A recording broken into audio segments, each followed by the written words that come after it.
माणूस म्हणजे छापाचा गणपती नाही, तुम्ही मुलं मुली सुद्धा म्हणजे छापाचे गणपती नाहीत की सगळ्यांना एकाच साक्षात आला आणि कन्व्हेअर बेल्टवरनं इकडं टपाटपा बाहेर काढा. पण जर माणसाला मुला मुलींना एकाच साक्षातले छापाचे गणपती समजू लागलो तर करायला जाऊ गणपती तयार होतील माकडं.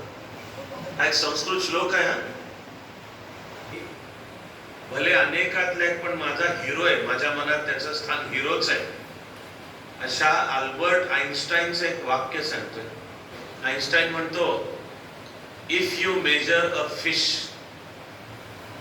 Bye its capacity to climb trees, the fish will spend its life thinking it is stupid.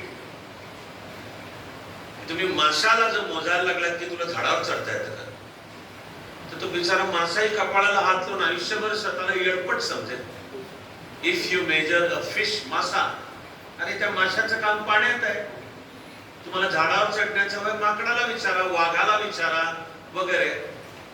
जेनो काम तेनो थाय, बीजा करे सो गोता है. पण आपल्याला माझं काम काय कळावं लागतं. पहिलं आणि सगळ्यात महत्वाचं सूत्र आहे स्वची ओळख. नॉलेज ऑफ द सेल्फ हे प्रिन्सिपल आहे. माझ्या जीवनाची दिशा काय करू पुढे. आधी फॉर्मल शिक्षण, मग पुढे जॉब का बिझनेस का काय हे ठरव. अरे तू स्वतःला ओळख. त्यानुसार तुझं जीवनातलं क्षेत्र निवड. करिअर सगळी चांगली, सगळी समान आहे.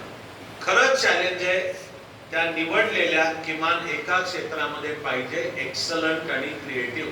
थर्ड रेट चालणार नाही.